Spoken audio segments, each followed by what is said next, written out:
Miss Joni, how did you get into astrology in general? I know it's been a long journey, but how did you make your start? Okay, well, I love to give this story because it is really a fantastic story, but it started like when I was about in second grade. So the way that it's, Wow. I know it was, and for your audience, I'm really old because I was around when President Kennedy was still alive. Wow. You look Yes. great. Okay. That this is what happens when you know the future before it happens. You look amazing. Yeah. But I really I attribute that to doing something I love my entire life. When you Yes. have purpose in your life and you love what you do, you're going to live a long time. It's Yeah. just that that's the most powerful Yeah. rejuvenation thing in the world. So Mhm. I go back to 1963, Okay. and it was November 21st. And I remember we live in Dallas. I was watching our black and white TV, and there comes this woman, and she begged President Kennedy not to come to Dallas or he'd be assassinated. I don't remember exactly her words. I don't know if she said assassinated, Mhm. but she really gave him a dire warning not to go. Mhm. And my mom loved Kennedy. She got my sisters out of school, went up to the airport, Love Field, and greeted him. Oh, And of course, the unbelievable happened 30 minutes later. wow. And always wondered how that woman knew. And then from that point on, I was just obsessed with metaphysical arts and spirituality, even from a little girl. And it helped a lot that my mother had a lot of astrology books hanging around the house, Mhm. and her and I were the same sun sign. So in Western tropical astrology, I'm born November 8th. My mother was October 30th. So the Scorpio books were all over the house. So I was reading them from an early age. And it really made sense. How was this possible for the time that you were born in a year to depict so much of your personality? Right. So after that, and I always wondered, what if Kennedy listened to her? Would the world be a different place? So that was the thought that kind of motivated my career in astrology. And then I went away to college. I'm still reading all the books, and I'm reading the books on how to calculate charts. But these books are so difficult. I couldn't, you had to do a lot of math, and there Yes. was no computers back then. So, you had to do it all by hand. But I found a teacher in Austin, Texas. I went to the University of Texas in Austin, and he had regimented classes where he taught us how to do charts all by hand. And so from that day on, I decided I wanted to be a professional astrologer. Now, I was in college and they didn't have any astrology classes, so I got a degree in psychology. It was the closest thing to astrology. And once I graduated from college, I was going to go back and get my master's, although they told me, if you stay in this department long enough, you'll lose your crazy ideas about astrology. Because, Mhm. I remember hearing that Carl Jung would do people's charts and be a therapist. I wanted to do that. Mhm. They didn't agree with that. So I thought I'm going to take a break. I became a flight attendant for a while, and just to get away, but most of all because I could travel to all these different cities to study with the best astrologers in the world. Mhm. There weren't that many good books out. So to make a long story short, I did Western astrology for 20 years, and it's wonderful, but it wasn't precise with prediction. So I kept searching for the answer to be a better predictive astrologer, because that's what I think astrology is about, knowing the future. Mhm. So, and a lot of people have an issue with that, let me tell you. Oh, yes, trust me. I mean, I'm very low level tarot card reader and they do No, not like it. Some people do not like it at all. I know. So people are saying, well, you sway them and all that. No, this astrology is a mathematical science. Mhm. And What I discovered though in my search and journey was, really what led me this direction was my interest in Eastern philosophy and spirituality. And I read this book called Autobiography of a Yogi by Paramahansa Yogananda. And in that book, they talk about all these miraculous miracles that are performed and what the yogis could do. But I read somewhere that Paramahansa Yogananda's teacher, Swami Sayuteswar, was a Vedic astrologer. And I was like, is there a different Right? astrology? Right. Yes. And it turns out what Vedic astrology is the astrology from India, and they use a different calculation that is based on the movement of the stars. So surely you've heard about that we're dawning on the age of Aquarius, Yes. which that means, that the shifting of the stars when we go into the beginning phase of the beginning of the zodiac when it enters into Aquarius. Now, this is all based mathematically on precession of the equinoxes, which I don't want to bore you with all the math behind it. But to make a long story short, uh, the moving into the age of Aquarius is based on the fact that the stars have been moving over a long period of time. They move backwards in the zodiac 1 degree every 72 years. So we are not, or the beginning of the zodiac does not begin at Aries anymore, like Western astrology uses. It's actually backed up into Pisces. So this is mathematically, astronomically, according to astronomy, correct. These placements with Vedic astrology, I thought, wow, I've got to learn this. And besides, if the great seers of India use this system, I want to learn Right. this. Yes, Yeah, at the very basic level, like you want to learn it because you're already in astrology, right? At exactly. this point, and then you have like astrology 2.0.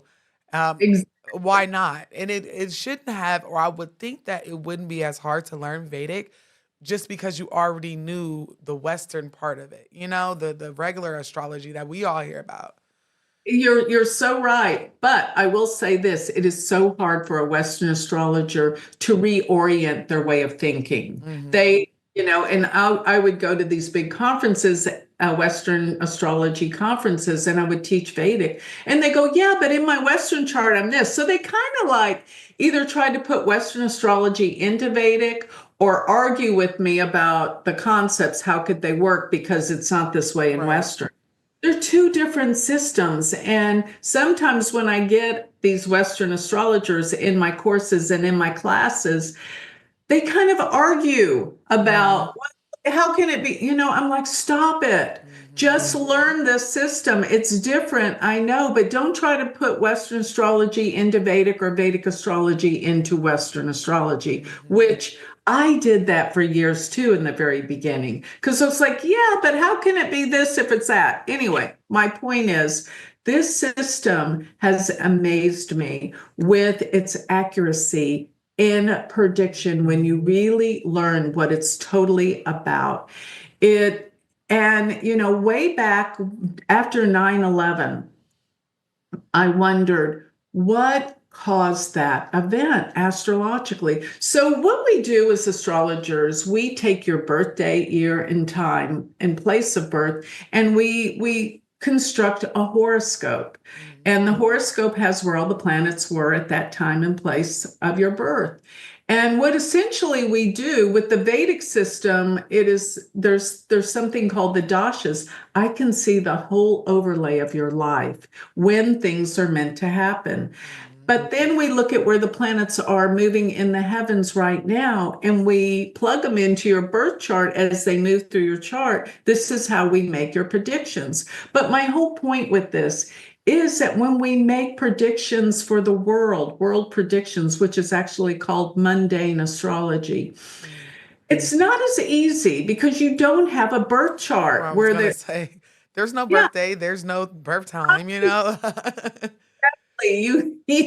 that's exactly my point. So what we're doing is we're looking at the arrangement of the planets in the heavens and how they aspect in each other, like when they come together, a conjunction, or oppose each other, an Mhm. opposition. But I found these points in space called called Rahu and Ketu in Vedic astrology, which are actually Rahu's the north node of the moon in Western astrology, and Ketu is the south node of the moon. Now, these aren't even planets. What they are points in space, truly, where the sun, the moon, and the earth align.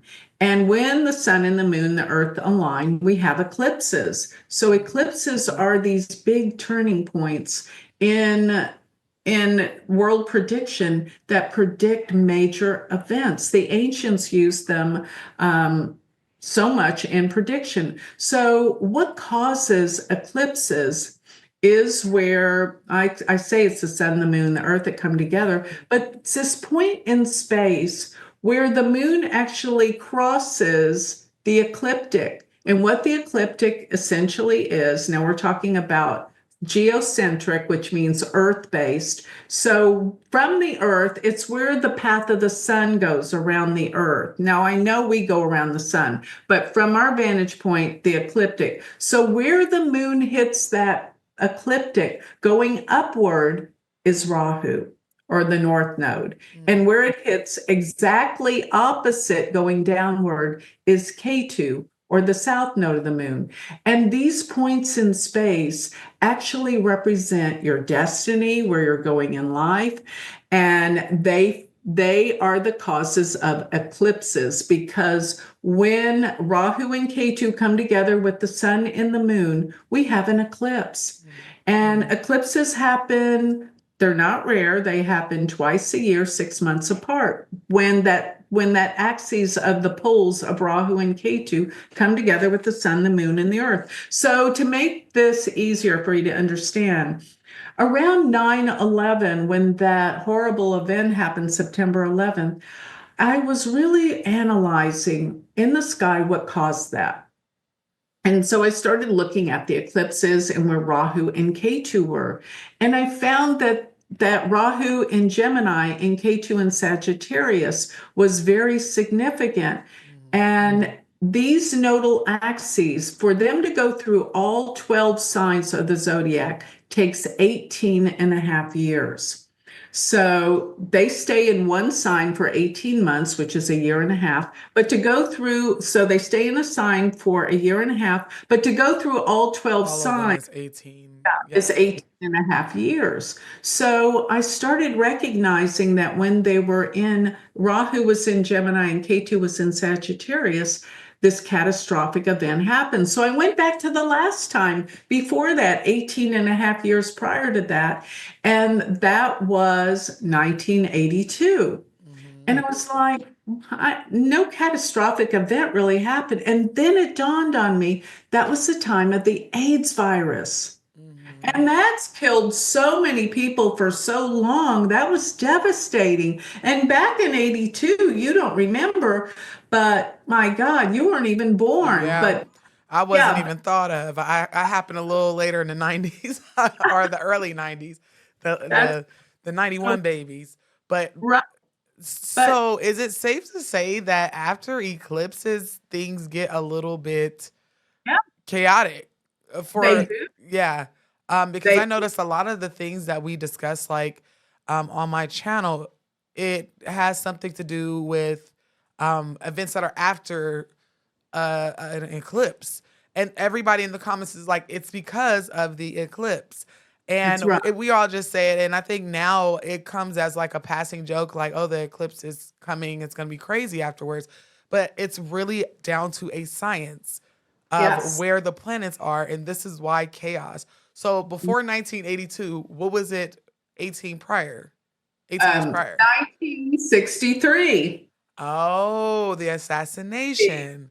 Yes. And Okay. then I said, okay, let's try it again. Let's go back 18 and a half years prior to that. Right. 1945 was the bombing of Hiroshima. And continuing Ah. back, always a catastrophic event. So I wrote this book. I wrote this book, Rahu and Ketu, which is our karmic destiny through eclipses, in 2017. And I noted where Rahu and Ketu are going again, 2020. And I predicted in that book something catastrophic that would change the world forever would happen around January, February of 2020, because that's where this big alignment happened. But actually, Rahu and Ketu came into these signs in 2019, and COVID-19 is called COVID-19 because that was the year that it really came into being. Mhm. So I was able to predict, which I did in that book, COVID. So after a while, I started thinking, I better write a book before the next time that this nodal axis Mhm. comes into these signs. And I charted it, and it's 2038 that they're going to come back into Rahu in Gemini and Ketu in Sagittarius.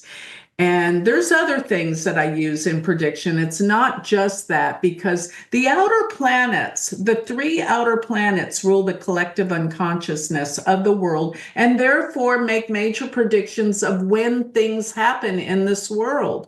It's like, and when they align with the nodes of Rahu and Ketu, we have bigger, more catastrophic events. So I decided I have to write a book about when Rahu and Ketu are going to go through particular signs and what it means for the world so people can be better prepared. Remember, my saying is, it is so valuable. It's probably the most important thing to be able to know the future Mhm. because we can prepare for good and bad. And And bad. Yep. I just wrote this book, World I'm Predictions. super excited to actually buy the book because I'm curious, and I know some people, they don't really care for astrology and things like that, or just future telling, Yeah. type of things. But I do tarot so that I can warn my clients and I can know what's going to happen in the future or how we can pivot it.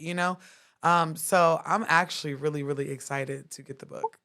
So this one covers a whole cycle of 18 and a half years from 2024 to 2042. So that's, and what I did find, aside from that 2038 time, it's going to be where Rahu in Ketu, Rahu in Gemini, is going to align with Mars, Uranus, and Jupiter. This is unbelievably catastrophic. So I Uh-oh. thought I need to write this book Yeah. in case I'm not here during that time. So it's got to be out there so people can prepare. But in writing this book, I also discovered another time that is a lot closer that we have to be aware of. So take note of the year of 2030. This is another catastrophic time that things are going to be unbelievable. So essentially, what I do in this book is not only do I work with the Rahu Ketu, I work with the three outer planets. And these three outer planets, as they stay in signs for very long periods of time. So they actually form generations. So it's like, when you went to school, all of your school buddies will have Uranus in the same sign, Mhm. Neptune, and Pluto, because Uranus stays in a sign for 7 years. Neptune stays in a sign for 12 years, and Pluto stays in a sign for 12 or 30 years because it's got an elliptical orbit. But these really form generations. And as these outer planets, form conjunctions or oppositions, they create major world events, such as in the 1960s when Uranus and Pluto were together. This was a time of extreme rebellion. The Vietnam War was going on, and we put a man on the moon. But not only that, two very prominent people were assassinated in 1968, Martin Mhm. Luther King Jr. and Bobby Kennedy. And you can see it in the patterns of these outer planets as they make conjunctions and oppositions and squares to each other in the heavens. But one thing I think is fascinating that I discovered about these three outer planets, as they evolve and as they come together, they actually change consciousness on our planet. So their evolvement changes our whole thinking patterns and who we are. Like, let's just say if you went back to the Middle Ages and you showed them a cell phone, they couldn't understand, they couldn't get it. Their evolutionary process, spiritually and mentally, is not equipped and prepared for that. There's another time historically in the late 1800s when Neptune and Pluto came together. And this was called the spiritualist movement. And during that time, everyone believed in spirits, and they had lots of seances. As a matter of fact, Lincoln even had seances in the White House. Yeah. So this was like that conjunction that dealt with that spiritualist movement. And when we have these major conjunctions, which I talk about in this book, they create big world events and also the development and evolvement of human consciousness in terms of what we're able to comprehend and the level of awareness that we have. So this is how I predict with the nodal axes and also with the outer planets. And what I found also is when you have these long-standing conjunctions, which even with Rahu and Ketu, they can be in effect for a year and a half. When do you know when things will happen within that year and a half or within those years of cycles? It's Mars. I discovered when the transit of Mars comes around and hits those long-standing conjunctions, it triggers the event. So that is how I make my predictions. So we're going to have an eventful 2020. How long? What is this? 18 years? Yeah. There's going to be little stop offs in it. Like, it's not just the 18th year. We're going to have stop offs too, like in 2030. And Right. Those are the okay. big ones. But let me tell you a little bit about 2025, since this is where we are now. I can't believe it. We're in 2025. Goodness. So 2025 is going to be a very eventful year.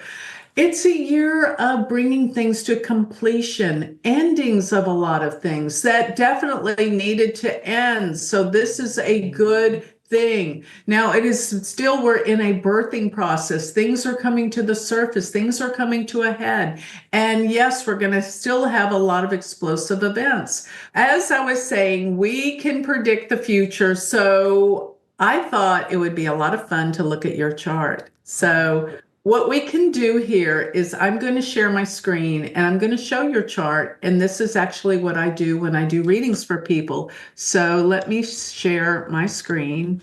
And here is your chart. So double check me and make sure everything's correct here. And you go by Noah. So April 5th, 1991 at 6:59 a.m. in Sacramento, California. All correct? Yes.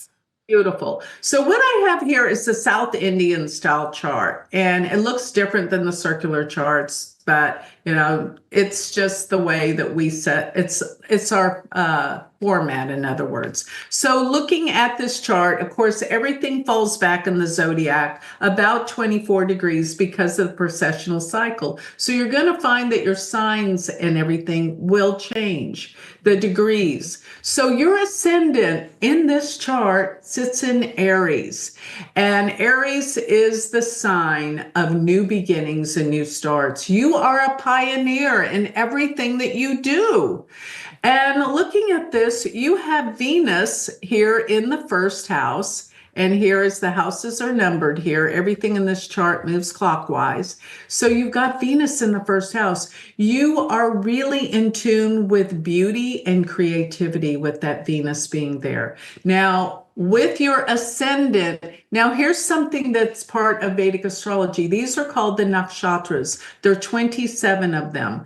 And they are smaller portions of the zodiac, and their meanings are derived by the stars that are in those portions of the zodiac. And your ascendant sits in the nakshatra. This is abbreviation for Bharani. And I love this nakshatra because it means the new birth. So What it actually tells me about you is you are the first in your family of origin to do something nobody else has ever done. You are very unique. Yes. It's new beginning, and it means that you're bringing in something new, birthing something new into this world. All right? So I love that. You're the first to do something. Yes. Now, The being pink there. sheep. I like to say Yeah. the pink sheep because I do everything different from everyone in my family. Great. So Mars goes over here to your third house, which is the house that deals with communications. You're all about that. And your Mars is in Gemini. So it's all about writing, communications, getting information out there. You're amazing. But it does mean if you have brothers or sisters that there's a little bit of conflict with them Oh at my times. God. Yeah. Because Okay. it's This, your brothers and sisters, and Mars is the planet of war. Does that make sense? yeah. Even like they're over here laughing. My husband's on the side of me and he's like laughing because it's so spot on. But go ahead. I know. I don't even have to ask. I know it's so Jupiter being here in your fourth house. Oh my God, your Jupiter is in Cancer. You are always into deep spirituality, philosophy, finding truth. That's what you're all about. Now, K2 represents the spiritual world. And so you are always digging deep into spirituality and metaphysical sciences. And you are meant to be a teacher. With Mars being in your third house and your moon being here in the ninth house, that is the house of teaching. You will be an authority in your field of teaching. And the fourth house represents real estate. You will have great real estate in your life with this, by the way. Really? And other thing is it's your mother. But I have to say this with K2 being in the fourth house, your mother has had a difficult life. She Yes. has suffered a lot. I Yes. know this. We won't go into all the details I Hmm. can see here, but I know this is true. So going over here to where your Saturn Rahu are in the 10th house, you are so ultra mega responsible. It is unbelievable because Saturn is in Capricorn and that represents you are so incredible in terms of work. You would never be late. You're always going to do things right. Let's hope And I can get it together. I used to be like that, but I'm tired. I got 4 kids now. They're over here like she's always late. Wait.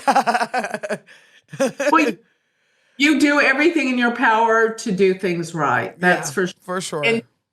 and with Saturn, ruler of the 11th house, which is groups, friends, and people, in the 10th house, you are a great organizer of people. Yeah. Now, with the sun being in your 12th house, it tells me that your father, there's something about your father that wasn't there for you. Okay. Mm-hmm. And Mm-hmm. miss. Okay. And with your moon being in the ninth house is spirituality and truth, but you are a teacher. And but the moon being there with Uranus, yeah, your dad just was, I kind Mm-hmm. of want to say irresponsible in a way. Yeah, Okay. very, Yeah. very much So so. I don't know how far you want me to go with all that, but let No, you're fine. My dad was definitely irresponsible. Very much so not in the picture. yeah. So that's amazing. I've now people that are watching, I've never met Miss Joni before today. Okay. She would have never known any of this at all. So, Yeah. but Okay. continue. Well, here, I want to pull this over and show you your dashas because this is what always blows people away when I show them this. And let me pull up your dashas and we're going to look at this. So when I read someone's chart, I go through all of this. This is the big picture of your life when everything is meant to happen. And I want to explain that here, these are the grand cycles, such as Venus lasts for 20 years, the sun lasts for 6 years. Down here tells me how old you were in that cycle. Down here are the years that you're in this cycle. Now, these cycles, there's sub-cycles that break up that 20-year span, but just to briefly explain to you, whenever you change from one grand cycle to the next, your life will change not a little bit, but dramatically. Okay. So, and how those planets are placed in your chart reveal what your experiences are. So, you were born in K2 cycle, and K2 is a difficult cycle to be born in. It's in your fourth house of your home, your family. So there was like a lot of losses that your mother incurred early on when you were a child. So by the time you were five, this would have been 1996 to 1999, your life changed dramatically. Something big happened. I don't know if it was like your family split up or there was a move My that some, mom, my mom got married. She okay. got married, and we went from a family of four to a family of nine. See So, how that is? yeah, Okay. Let's jump over here because I want to get to your future. Let's jump over here to the sun cycle. Now, the sun, you were 25 when you entered into that. Your whole life changed dramatically around the age of 25. hmm Then, and it probably had something to do with business or work because, the sun is all about that. yes. But this was a huge turning point in your life. Okay, so let's hop over here to the moon cycle. You were 31, and this was the year of 2022 to 2023. Your whole life changed again. Yeah, it Okay. did. It did. This would have had something to do with learning, education, spirituality, and truth. hmm Okay. Because your moon sits in the most prominent ninth house of spirituality and truth. But I'll tell you something else I forgot to tell you about your chart. You will travel the world. hmm You love to travel I with the do. moon, Mars in the ninth and the third house. You're going to travel and you're going to teach in your life. This is what you're into. You are currently in the moon cycle. And right now, 2023 to 2025, you're in moon Rahu. And with Rahu being in the 10th house, this is a year that your whole life and your career is about to take off. hmm And this has already happened because you started this October of 2023 and Yes. it will last till April of 2025. hmm Okay. So then you're going to go into Moon Jupiter. This is going, and you know what? In Moon Jupiter, you're going to have a big move. You're going to change where you're living. Mark my words. That's from three. Yes. Thank you, Jesus, because I've been wanting a bigger house. Like I want a house. I want a house. Get a bigger house. I promise Yes. you. Jupiter represents large in size, and you're going hmm to go into Moon Jupiter. So now I want to take this away because I want to show you what else I do. Is that was just a big picture, and I usually spend a lot of time going into that. But now I want to look at your transiting planets. This is where the planets are in the sky. And what this has just done, calculated as the planets in the sky revolve through your chart, and it hits any of your planets, it creates events. And here I actually have the exact days that it occurs.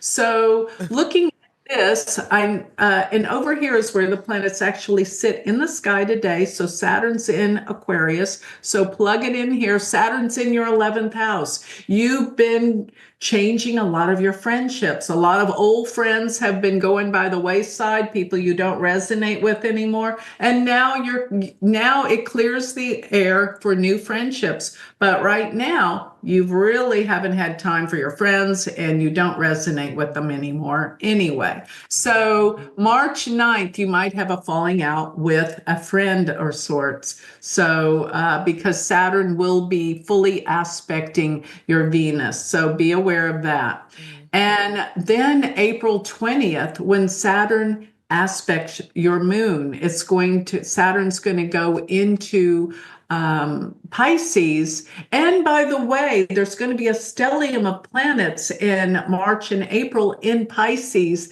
that are going to be in your 12th house. You're going to be more psychic and intuitive than ever. And you may even travel to a foreign place. But during this time, there's going to be a lot of spiritual transformation and change. And people from your past will come back. You will heal relationships from the past. And as Saturn aspects the moon in your ninth house, do you ever talk to your father? He's deceased now. He Okay. passed when I was 21.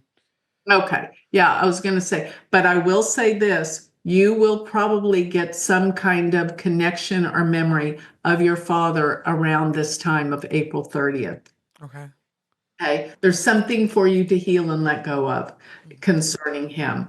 And the other thing is with Saturn aspecting your moon, you might find that this is a time that your beliefs will change, something about your beliefs. But by May 31st of 2025, this is a magical time in your life because Jupiter is going to go into your third house where it's going to be there for a year, starting May 14th till about June of 2026. So May of 2025 to June of 2026, Jupiter's going to be in your third house.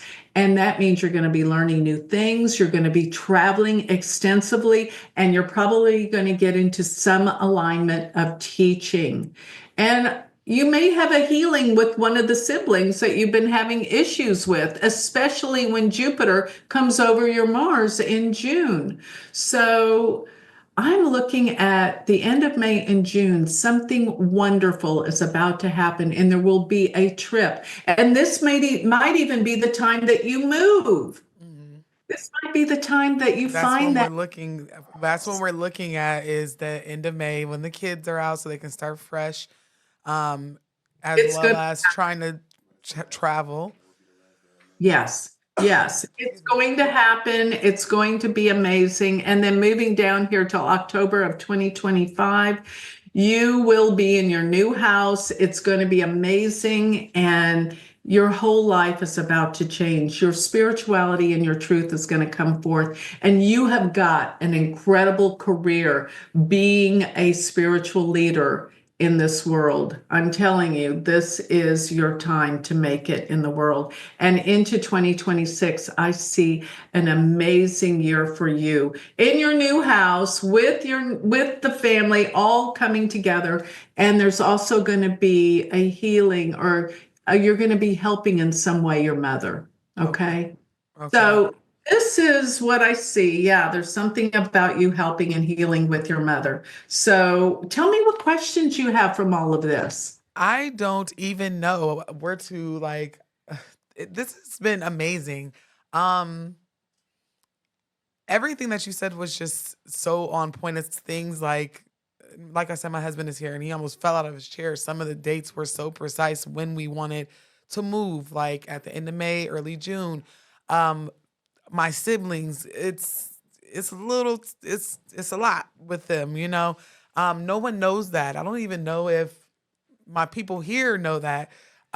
So I can honestly say I I'm very, very surprised and shocked.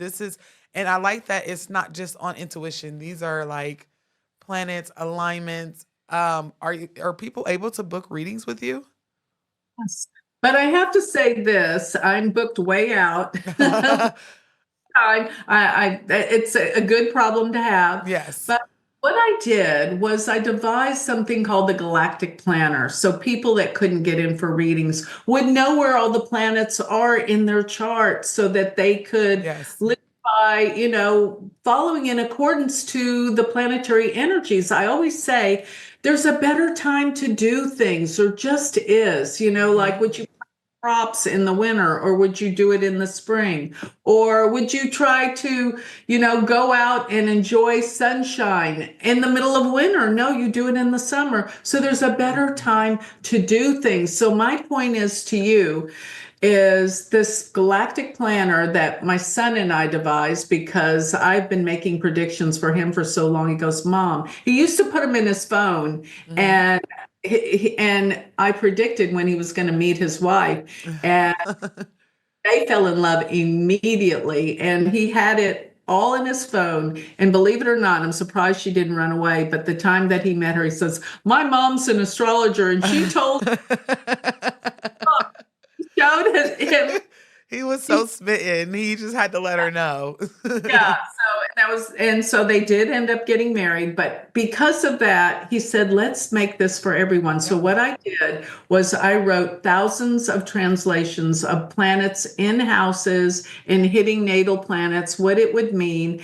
And now you can get the Galactic Planner where all these planetary positions, they will be calculated from your birth chart and they will go into your phone in your calendar, such as all these aspects I just talked about will go into your calendar and you will know each day when to do certain things and when these transits hit, like what I just gave you a reading for. So that's my new exciting thing that I put together here, the Galactic Planner. Okay, so it's like what you just did, but instead of you and I talking, it puts it all in the very easiest terms in your calendar so you don't miss it. Exactly. Okay, I'm excited. I'm gonna leave the link to that down below, of course. Um, but I truly do thank you for coming today. I really appreciate it. Thank Yes. you. All right. And I want to tell everybody about my school. If Yes. they want to learn Vedic astrology, I have the University of Vedic Astrology .com. It's all online. Takes about a year to learn this. So people have that. I can be their teacher as Mhm. well as the Galactic Planner. Those are my new things and my new book. Okay, yeah, we'll definitely link it down below. And then my husband said, "Can we just have one prediction for 2025?" Because Okay. he's curious. All right. Here's what I see. I see the springtime, the stock market, and everything's going to go crazy. It's a time to invest, time to make some good money. By the time of the summer, things are going to really kind of go crazy and go bad in a way. But by next October to December, we're going to get a vision of where we're going in the year of 2026, which I call the golden age. Things, so this year everything's going to fall is going to change. It's the ending of things. And but yeah, makes I say the stock market, everything's going to do great in the spring. That's what people want to know. Things are going to really be hopping. There's going to be a lot of things happening with oil and gas, and I not in a good way. There's going to be some oil explosions, and I see gas and clouds coming over the earth that can cause problems and even sickness this year. So that's the thing. But the summer, there can be some kind of war and fighting. Mm. Excuse me, for people in Australia, it's not summer. Yes, So yeah, they are totally backwards.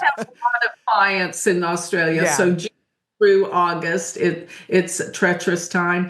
But by October to December, there's going to be a new visionary time where things are going to be remarkable. People are going to wake up. The truth is coming out about so many things. And I even say about the aliens, we're going to know. Mhm. Things are really going to start happening in 2025, and 2026 is going to be a beautiful, wonderful year of healing and great things ahead for us.